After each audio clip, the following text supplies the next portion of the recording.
What if Voldemort had come out victorious in the end? Should Harry and Hermione have become an item? And why should Neville or Draco have been the true hero of the story? Hi, I'm Dylan. Let's go back to Hogwarts. Going back in time? Okay, Harry Potter's not a dude who bounces between timelines like some kind of superpowered time traveler, even though he does know all about Time Turner and its powers. And the wizarding world doesn't feel like it's a big multiverse either.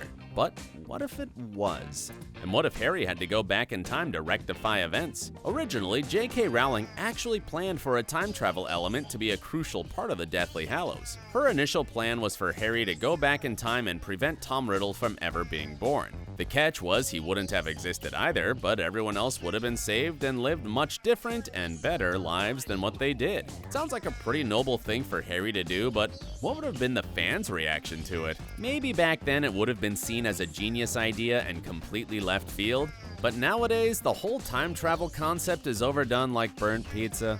You can't turn on a film or TV show without someone going back and messing with Father Time's plans. That isn't to say that time travel won't play a part in future Harry Potter stories, but the question is, would you like to see it happen?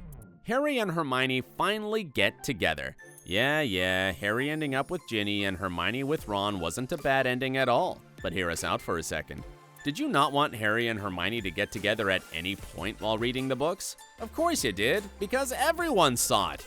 The romance had been teased throughout the series, blossoming as they grew up, and it seemed like it might come to fruition eventually. However, Rowling had other plans for the characters. But what if the true cliffhanger was Hermione and Harry becoming an item, thus causing friction in the relationship between the magical trio of friends? After all, any good storyteller tells you that you need to leave a hook to keep the fans invested in the story. And this would be the ultimate what will happen next scenario. Plus, where would it have left Ginny? Who knows, maybe this twist in the tale might still be a possibility in future stories. Perhaps the happy couples are not so happy anymore and have chosen new beginnings apart from each other? Anything's possible in the wizarding world, right? Voldemort destroys Harry. The one thing that Star Wars taught us is that the heroes don't always need to win. Sometimes the happy ending isn't the right one. When the villain triumphs, it opens up a host of story possibilities to carry on the series. So imagine for a second that Harry had actually succumbed to Voldemort's Avada Kedavra. Surely Voldy would reign supreme and become the king of the world. I'm the king of the world! No, not like that. But it would allow for a new rebellion to rise up and take down his slithery butt. Of course, many fans would be upset about the payoff and the boy who lived not being the chosen one, but it'd make you hyped to see what comes next. As mentioned, Star Wars has successfully done that, with the Anakin Skywalker prophecy, and Harry Potter could have easily followed suit here. Who knows, Harry might have become a symbol for the rebellion. The person whose sacrifice actually inspired them to rise up and take down the evil wizards. It's certainly an interesting premise that might have raised a few eyebrows in the process, but what do you think about it? Or is it just too depressing to even consider? It's all a dream. Even before Harry Potter came to an end, most fans predicted that the big reveal would be that Harry dreamt the whole adventure. He would have just been an ordinary boy who craved a little bit of magic in his world, so he made up a story where he'd be the protagonist of an epic tale. While it's undoubtedly something that all of us can relate to, in terms of wanting to be more than what we are, it would have almost been too easy of an ending. It doesn't mean it's a bad one, but there would have needed to be something more. Let's say he does wake up from his dream and feels a tad disappointed that it's now over. We would have needed to see that he actually had some form of magical powers in the end, whether it be a wand under his pillow or an owl appearing on his windowsill. Because how else do you suggest that we all hold some magic in us? At the same time, there's a similar alternative ending that might have been more heartbreaking than this one, and we'll be covering that next. A coping mechanism. When we first meet Harry, it's tragic to think that he lives in a cupboard under the Dursley staircase. It's actually rather cruel and inhumane to do to anyone, never mind a child.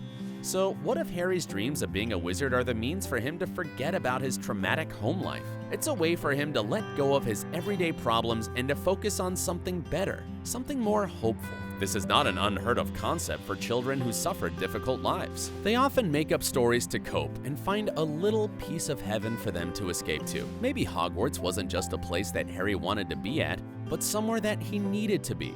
His friends were created to combat his loneliness, while his role in the story served as inspiration for a better and more hopeful life.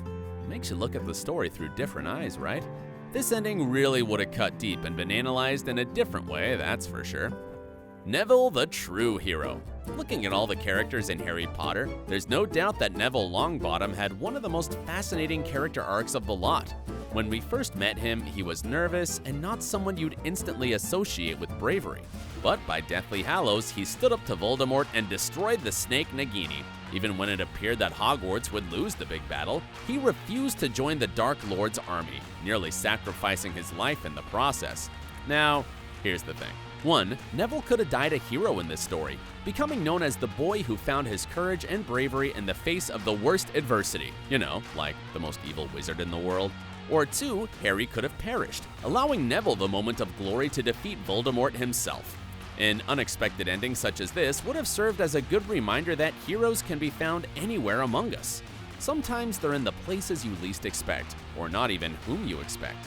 And that's a powerful lesson for everyone, where Neville would serve as inspiration for those just like him. Well, at the end of the day, he did receive a triumphant moment, so all's well that ends well, right? But could it have been better? Draco steps up to the plate. Sometimes the best suggestions come from Potterheads who live and breathe the franchise. A while ago, a fan put forward their best fanfic for the series ending. In this version of events, Harry is dead when Voldemort asks the rest of Hogwarts to switch allegiance and join him. Even though Neville still stands up for everyone and faces off against the Dark Lord like it originally happened, it's actually Draco who takes aim at Voldy. In this moment, it's revealed that Draco had always seen Harry as a friend, but it took the boy who lived to have died for the Malfoy to find his own inner strength and to fight for what he knew was right.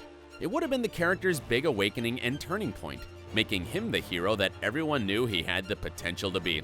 Even though in this fanfic, Neville would have been the chosen one to defeat Voldemort, Draco's actions rallied the troops and got them to fight back with everything they had.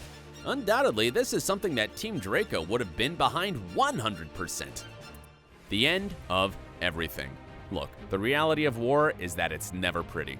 There are usually more losers than winners when all is said and done, and in some cases, everyone loses.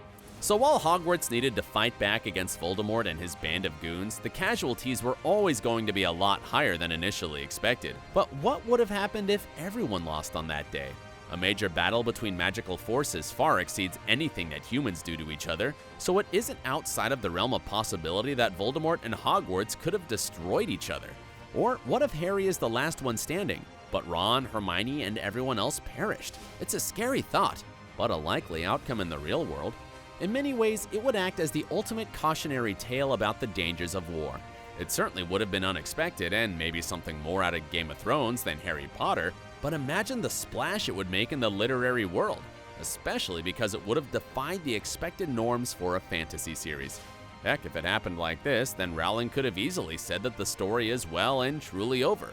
Even though fantasy is about escapism, its best elements are when they feel realistic. And this ending would have been exactly that, right? In the mood for more Harry Potter entertainment? Then check out our video about the weirdest things that were cut from the book. And while you're at it, don't forget to subscribe to the channel for some more awesome videos. Thanks for tuning in.